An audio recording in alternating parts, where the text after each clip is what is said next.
Campus of IMG Academy in Sarasota, Florida. This is Cavs Training Camp Nightly, presented by KeyBank, as we are back for day number 2.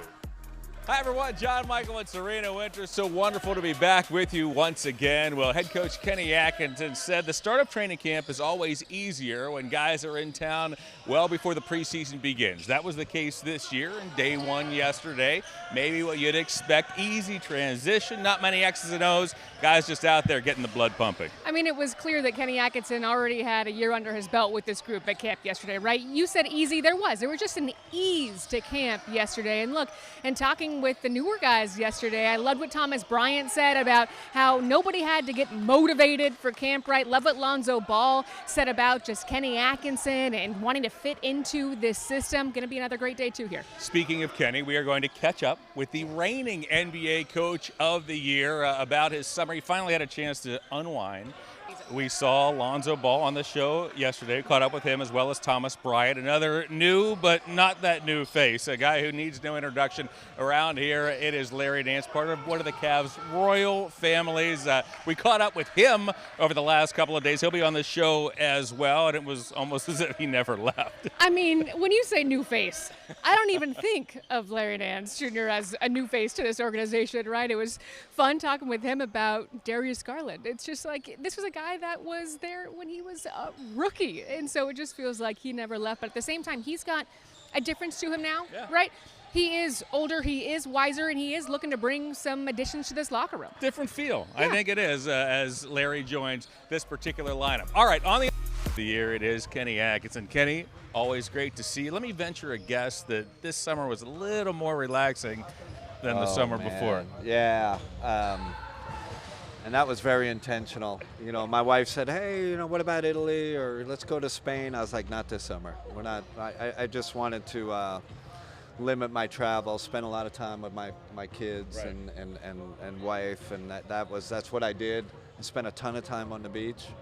And then, obviously Cavs business and all that we do, but I wanted to kind of conserve my energy, because for this big season coming up. After what, of course, was a whirlwind when you were over in Paris and hired the summer before. You mentioned that Cavs business. I mean, so much of what you're all about is relationship building. Can you take us through what goes into that as you get out and visit the players and really let them know that you have their back in terms of getting together with them during the off season? Yeah, but Jay, I think first it was I got to get to know this organization right. better, right? And kind of got to the job late last year and just kind of had to go, and which was fine. But I felt like I needed to get to know the front office better, build my relationship with Kobe and Mike and B. Weems, and get to know our performance staff better. So that was really a point of emphasis. And then the second thing was getting to know, building my relationship with the players, which involved some travel, which was fine. And then we had our young guys in the gym pretty much all summer, so built that. And then the last part of this is like our players, they work with people outside of the Cavs organization, right? And obviously they have their kind of pods they work with. And my push to the coach is like, we have to get to know the people they work with better.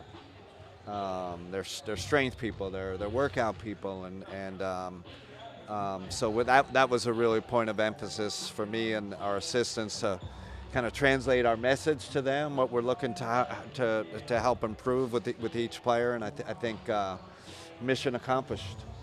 You mentioned those relationships. I know that one of the important ones for you was DeAndre Hunter, right? He came in here, and it was tough for you to build that mid-season, or rather almost 3/4 of the way through the season. I know you got to spend some time with him this summer. What can you tell us about that, but also with how multifaceted his skill set is, maybe some other areas you might utilize him in this year? A little sneak peek behind the scenes.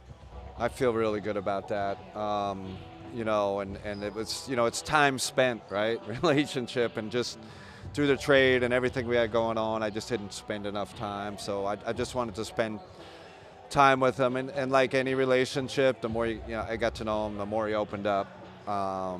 Wasn't anything to do with basketball at first, just the connection, and then as we got to know each other better, I was just getting basketball feedback. Hey, I like this set. Maybe we can do this. I like, this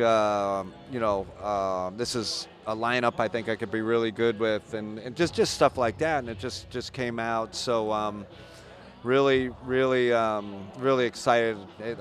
He's been arguably our best player in the off season, open gym in September, and he's continued it through these first 2 days of training camp. By the way, he called you an introverted extrovert. He is exactly right. So we're both on this. I think we're both like that, right? And he said you were sending film sometimes too at 12, 1 o'clock in the morning. Is that you like to send film midnight, 1 a.m.? Or I'll send it really early in the morning. And that was part of it. Like I'd send clips. Hey, what do you think of this? You like the ball here? There's stuff from my past, from Golden State. I thought, man, this could really fit him. I'm excited. Great guy. Listen, we really wanted to make that move at the deadline. Like we needed to add a big wing with his the size, but also the shooting, the skill level, and the defense. And we Kobe, those guys hit a home run. Ken, you had a storybook start to your Cavs career. You win your first 15. You've now had a chance to reflect back on the regular season 82, also on the postseason as well. What were your biggest takeaways and things that you're now going to incorporate here into year number 2? Yeah, I think I said this at my kind of end of season summary, but we got better. We got better.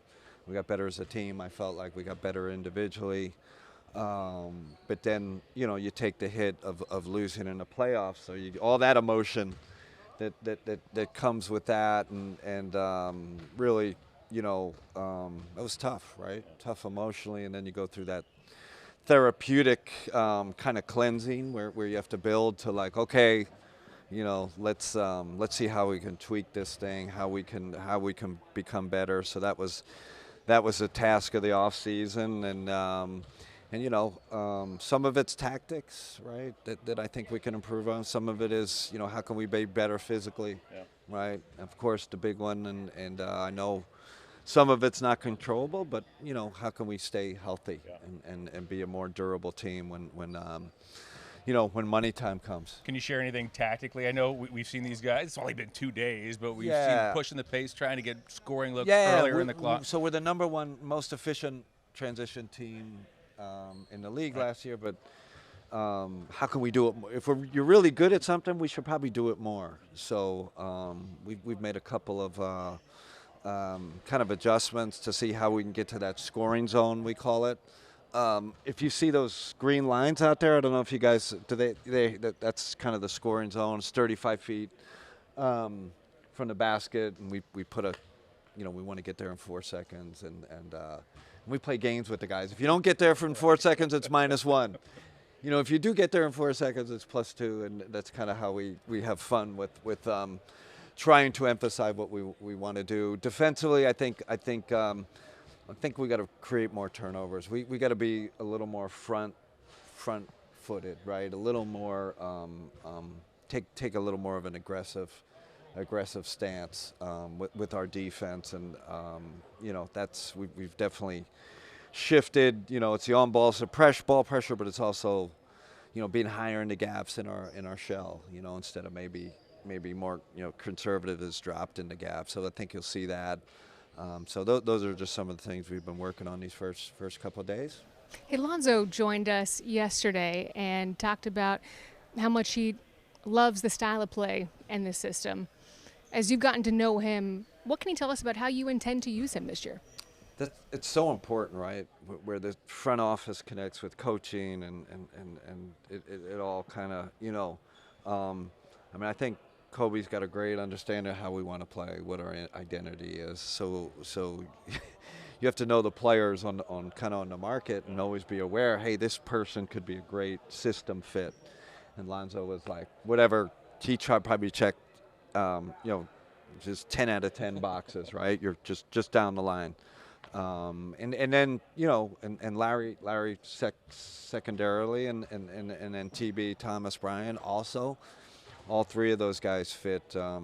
But man, Zoe made a couple passes today. You're just, he's 6'6". Like, it's like having a 6'6" quarterback. It just it changes things.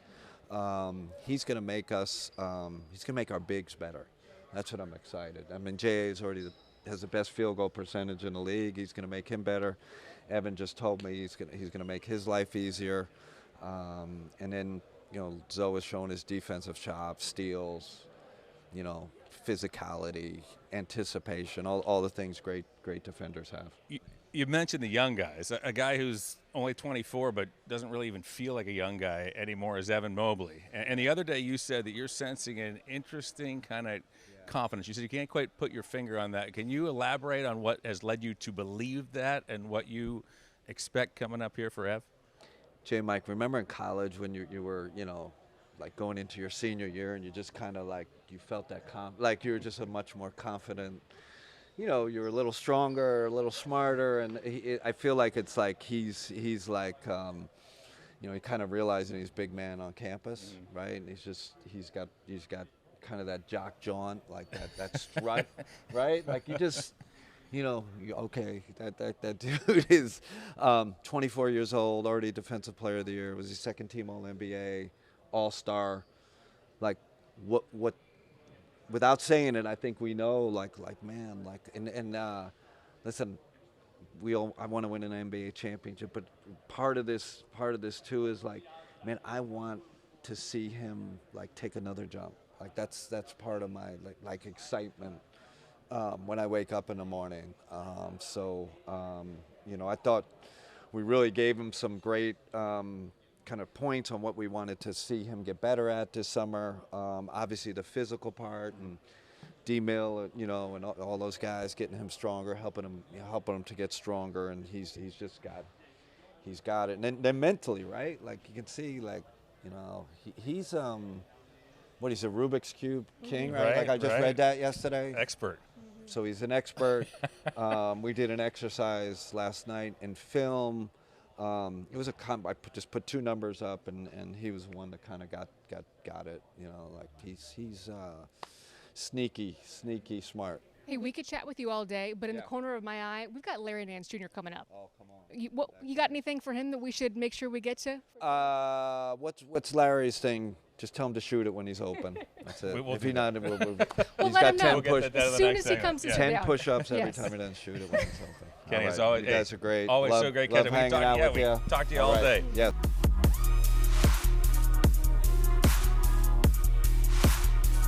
Hey, back here on Cavs Training Camp Nightly, and we are joined by a familiar face. Here he is, Larry Nance Jr. Good to see you, my friend. Oh, man, it's been too long, hasn't it? It's been way too long. It's been too long. Welcome home. One of the best things about having Larry back is now in person, he can hear Doherty snipe at his dad, and back and forth they go. We can confirm that pretty much every chance he gets, he goes at your dad. Does Brad? That's a sentiment we share. Yeah. That's a sentiment we share. Every time I can take a shot at the old man, I'm going to. Yeah. But it's vice versa, though. It's vice versa, yeah. This is true. It's all fair game. Back. It's right. all fair He game in the held Nance house. Yeah. Was there somewhere in the back of your mind that you'd be back in Cleveland someday? That was it's hard to say. It's hard to say, like, it was always going to come to fruition because you never know. Again, you never know where the team's at, who the GM is, how, where you sit in terms of me as a player. But it was always something I wanted to do. I didn't expect it to come this early, but I'm really excited that it's with this team and I got the opportunity so early. So this is a team that looks a little different than the last time I left, and I'm really excited about it. All right, so you've played with Darius, obviously. You've played with Dean. You've played with Lonzo. You've played with Thomas Bryant. I mean, the list goes on. Is there anybody that you haven't gotten to play with on this team that you are really excited to gel with? Honestly, I'm really excited to play with Sam and Max. Okay. Those are the two that, like, I think we're going to form some really good chemistry together. Obviously they're terrific cutters, and one thing I have is a knack for passing the ball. So with their gravity off the ball and my vision, I think it's going to be a really good pairing. You said you've got a knack for passing the ball, but we just talked to your new head coach, Kenny Atkinson, and I said, hey, Larry's sitting over there. He's coming up next. What should we say to him? And he said, just make sure he shoots the ball. He said, you got to shoot the ball. That's Did you know he was going to say that? You might have heard that once or twice. Yeah, no, it's. Look, I've had an awesome summer. I've had a really good 2 years in terms of shooting the ball, and volume is something that's something that's always stressed. So I gotta keep my percentage is there already. So I just gotta keep getting the attempts up and make them know I'm dangerous from out there. Serena mentioned you were with Lonzo in L.A. You know DeAndre from your time in Atlanta. Can you tell us a little bit about some of those? We got to know DeAndre a little bit last year, but boy, it was a frenzy. He was picked up at the trade deadline, and off we went. About Lonzo and DeAndre that we might not know, or that you're excited to be back with them once again. Yeah, I mean, the biggest thing with Zoe is like, I've been saying this the past few years. When he was out of the game, like the game of basketball is so much better for having Lonzo Ball in it. Like when he's healthy, the game is played the right way. It's a service to the game, really. Like if you're a young kid watching basketball, a point guard, like that's the type of player you should be watching. So like, for me, Zoe is someone I'm thrilled to play with again. I've been a fan of his ever since he got in the league. And Dre, he's just a walking bucket. It's like a magnet. When he shoots, it's just like a magnet to the rim. So I'm really excited to rack up the assists, giving him the ball, and that's, give the ball to Don, give the ball to him. It's an easy job I got. Day 2 of training camp was quite different from day 1.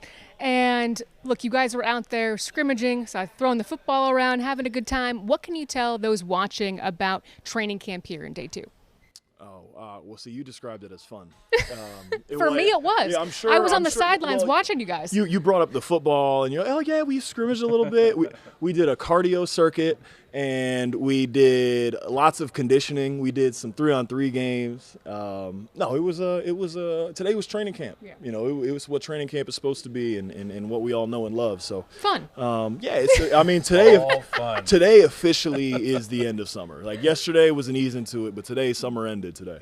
So it's your perspective so interesting, right? I mean, you were here before. Now it's Kenny Atkinson and crew. In terms of points of emphasis in camp, where would you start with what they are expecting, what they want heading into this season from you guys? I would say first thing first, communication. Mm-hmm. They want us to be loud. They want the gym is when the gym's quiet, that's a bad gym. So they want to hear not just Jarrett and Evan being the backline anchors, but even our guards talking. Defensively, offensively. Just the more you communicate, the harder it is to mess up. But 2, I think it's defensively, it's just a level of pressure. He really wants to amp up the pressure a little bit, whether it's picking up full court, whether it's just pressure in the half court. Doing a lot of really, really heating guys up on the ball. So I would say that those are the 2 that really stand out. A lot of talk with Evan every year about this team also goes how he goes, and there's a confidence. And look, Evan's always been a confident guy, but even Donovan said like there's something about him this year where it's almost like he understands even better what this team needs of him. From your perspective, what are you seeing? I'm just seeing someone that I'm glad I don't have to guard anymore. He's such a unicorn of a player, right? So like, you have in mind like his jump's going to look like this, or when he starts being more aggressive offensively, he's going to look like this, and with a player like him, there's no way of pinpointing in one specific way what it's going to look like because he's so unique.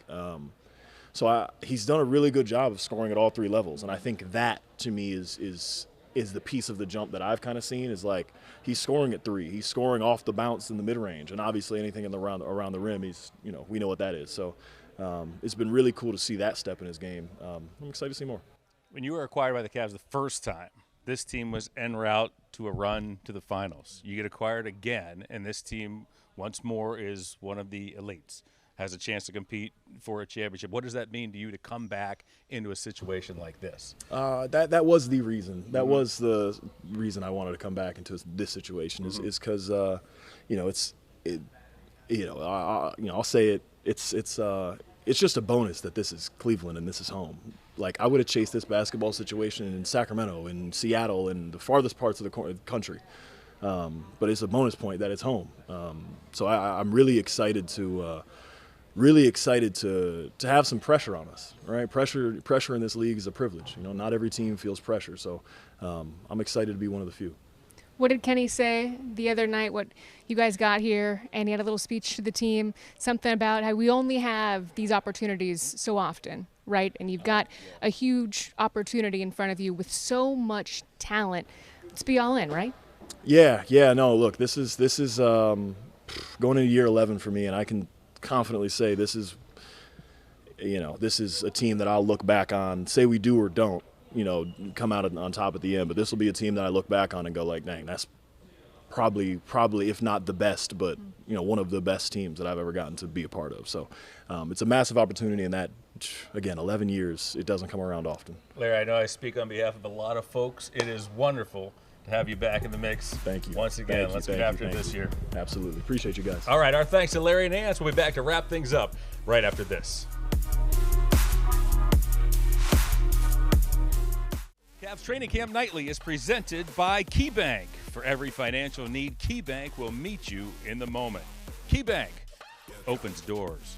Back at IMG Academy, that is about a wrap. How terrific were Kenny and Larry, huh? We couldn't have asked for anything better. On top of that, we got to watch scrimmaging out there today. These guys went hard, and just talking with both